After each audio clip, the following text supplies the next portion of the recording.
চিহ্নপত্র part 1। ভারী বৃষ্টি আরম্ভ হয়েছে। এক সপ্তাহ ধরে ক্রমাগতই বৃষ্টি, এখনো বিরামের লক্ষণ নেই। আমার বারান্দার কাচের জানলা সমস্ত বন্ধ করে চুপ মেরে বসে আছি। নিতান্ত মন্দ লাগছে না, আপনাতে আপনি বেশ একরকম আচ্ছন্ন হয়ে আছি। কোনো প্রকার ইমোশনের প্রাবল্য নেই, ঝড় ঝঞ্ঝা যা কিছু সমস্তই বাইরে। অসহায় অনাবৃত সমুদ্র ফুলে ফুলে ফেনিয়ে ফেনিয়ে সাদা হয়ে উঠছে। সমুদ্রকে দেখে আমার মনে হয় কি একটা প্রকাণ্ড অন্ধশক্তি বাধা পড়ে আস্ফালন করছে। আমরা নিশ্চিন্ত মনে তীরে দাঁড়িয়ে আছি। সমুদ্রের বিস্ফারিত গ্রাসের মুখেই আমরা ঘরবাড়ি বেঁধে বসে আছি। আমরা যেন সিংহের কেশর ধরে টানছি, অথচ অসহায় সিংহ কিছু বলতে পারছে না। একবার যদি সমস্ত সমুদ্র ছাড়া পায়, তাহলে আমাদের আর চিহ্ন মাত্র থাকে না। খাঁচার মধ্যে বাঘ তার লেজ আজড়াচ্ছে, আমরা কেবল দুহাত তফাতে দাঁড়িয়ে হাসছি। একবার চেয়ে দেখুন কি বিপুল বল! তরঙ্গগুলো যেন দৈত্যের মাংসপেশির মতো ফুলে উঠছে। পৃথিবীর সৃষ্টির আরম্ভ থেকে এই ডাঙায় জলে লড়াই চলছে। ডাঙা ধীরে ধীরে নীরবে এক এক পা করে আপনার অধিকার বিস্তার করছে, আপনার সন্তানদের ক্রমেই কোল বাড়িয়ে বাড়িয়ে দিচ্ছে। আর পরাজিত সমুদ্র পিছু হটে হটে কেবল ফুসে ফুসে বক্ষে করাঘাত করে মরছে। মনে রাখবেন, এককালে সমুদ্রের একাধিপত্য ছিল। তখন সে সম্পূর্ণ মুক্ত। ভূমি তারই গর্ভ থেকে উঠে তার সিংহাসন কেড়ে নিয়েছে। উন্মাদ বিদ্ধ সমুদ্র তার শুভ্র ফেনা নিয়ে কিং লিয়ারের মতো ঝড়ে ঝঞ্ঝায় অনাবৃত আকাশে কেবল বিলাপ করছে। পার্ট 2। শিলাইদহের অপর পারে একটা চরের সামনে আমাদের বোর্ড লাগানো আছে। প্রকাণ্ড চর, ধুধু করছে, কোথাও শেষ দেখা যায় না। কেবল মাঝে মাঝে এক জায়গায় নদীর রেখা দেখা যায়। আবার অনেক সময় বালিকে নদী বলে ভ্রম হয়। গ্রাম নেই, লোক নেই, তরু নেই, তৃণ নেই। বৈচিত্র্যের মধ্যে জায়গায় জায়গায় ফাটল ধরা ভিজে কালো মাটি, জায়গায় জায়গায় শুকনো সাদা বালি। পূর্ব দিকে মুখ ফিরিয়ে চেয়ে দেখলে দেখা যায় উপরে অনন্ত নীলিমা আর নিচে অনন্ত পাণ্ডুরতা। আকাশ শূন্য এবং ধরণীও শূন্য। নিচে দরিদ্র শুষ্ক কঠিন শূন্যতা, আর উপরে অশরীরী উদার শূন্যতা।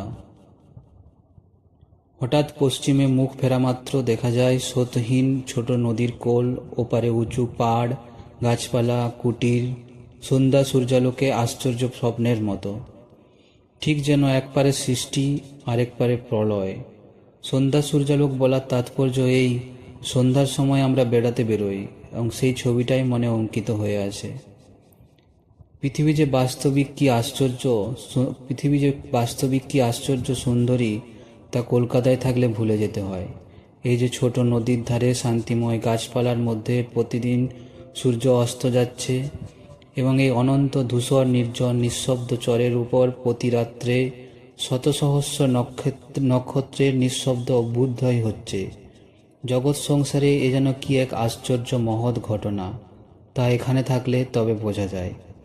সূর্য আস্তে আস্তে ভোরের বেলা পূর্ব দিক থেকে কি এক প্রকাণ্ড গন্থের মতো পাতা খুলে দিচ্ছে, এবং সন্ধ্যায় পশ্চিম থেকে ধীরে ধীরে আকাশের উপর যেন এক প্রকাণ্ড পাতা উল্টে দিচ্ছে। সেই বা কি আশ্চর্য লিখন! আর এই ক্ষীণ পরিসর নদী, তার এই দিগন্ত বিস্তৃত চর, আর ওই ছবির মতো পরপার ধরণীর এই উপেক্ষিত একটি প্রান্তভাগ, এই বা কি বৃহৎ নিস্তব্ধ নিভৃত পাঠশালা। যাক, এই কথাগুলো রাজধানীতে অনেকটা পোয়েট্রির মতো শুনতে হবে, কিন্তু এখানকার পক্ষে কথাগুলো কিছুমাত্র বেখাপ নয়। সন্ধ্যাবেলা এই বৃহৎ চরের মধ্যে ছাড়া পেয়ে অনুচর সমেত ছেলেরা একদিকে যায়, বলু একদিকে যায়, আমি একদিকে যাই, দুটি রমণী আরেক দিকে যায়। ইতিমধ্যে সূর্য সম্পূর্ণ অস্ত যায়, আকাশের সুবর্ণ আভা মিলিয়ে যায়, অন্ধকারে চারদিক অস্পষ্ট হয়ে আসে। ক্রমে আপনার পাশে ক্ষীণ ছায়া দেখে বুঝতে পারি বাঁকা কৃশ চাঁদখানির আলো অল্প অল্প ফুটছে। পাণ্ডুবর্ণ বালির উপর এই পাণ্ডুবর্ণ জ্যোৎস্নার চোখে আরও কেমন বিভ্রম জন্মিয়ে দেয়।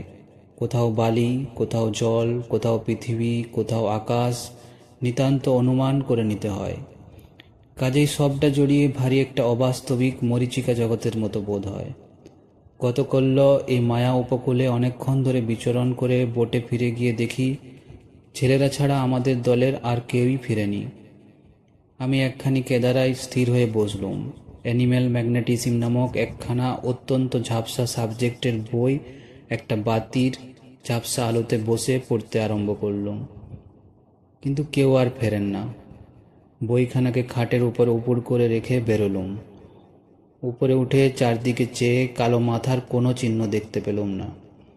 সমস্ত ফ্যাকাশে, ধুধু করছে। একবার বুলু বলে পুরো জোরে চিৎকার করলুম।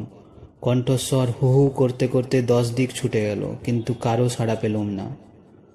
হঠাৎ বুকটা চারদিক থেকে দমে গেল। একখানা বড় খোলা ছাতা হঠাৎ বন্ধ করে দিলে যেমনতর হয়। গফুর আলো নিয়ে বেরোলো, প্রসন্ন বেরোলো, বোটের মাঝিগুলো বেরোলো। সবাই ভাগ করে ভিন্ন ভিন্ন হয়ে চললুম।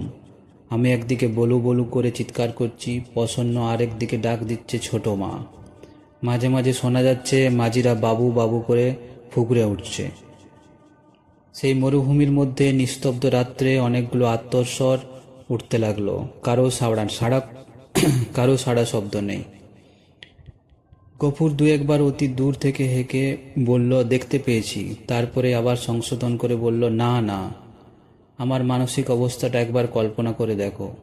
কল্পনা করতে গেলে নিঃশব্দ রাত্রি, ক্ষীণ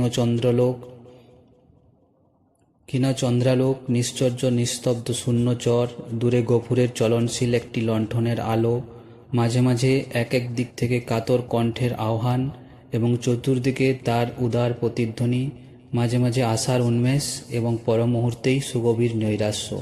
এই সমস্তটা মনে আনতে হবে। অসম্ভব রকমের আশঙ্কা সকল মনে জাগতে লাগলো। কখনো মনে হলো চোরাবালিতে পড়েছে, কখনো মনে হলো বলুর হয়তো হঠাৎ মূর্ছা কিংবা কিছু একটা হয়েছে, কখনো বা নানাবিধ সাপদ জন্তুর বিভীষিকা কল্পনায় উদয় হতে লাগলো। মনে মনে হতে লাগলো, আত্মরক্ষা অসমর্থ যারা নিশ্চিন্তে ঘটায় তারা পরে বিপদ। স্ত্রী স্বাধীনতার বিরুদ্ধে দৃঢ় প্রতিজ্ঞ হয়ে উঠলুম। এমন সময় ঘণ্টাখানেক পরে রব উঠল, এরা চড় বেয়ে ওপারে গিয়ে পড়েছেন, আর ফিরতে পারছেন না। বোট ওপারে গেল। বোট লক্ষ্মী বোটে ফিরলেন। বলু বলতে লাগলেন, তোমাদের নিয়ে আর আমি কখনো বেরোবো না। সকলেই অনুতপ্ত, শান্ত কাতর। সুতরাং আমার ভালো ভালো উপাদেয় ভর্ৎসনা বাক্য হৃদয়েই রয়ে গেল। পরদিন প্রাতঃকালে উঠেও কোনো মতেই রাখতে পারলুম না।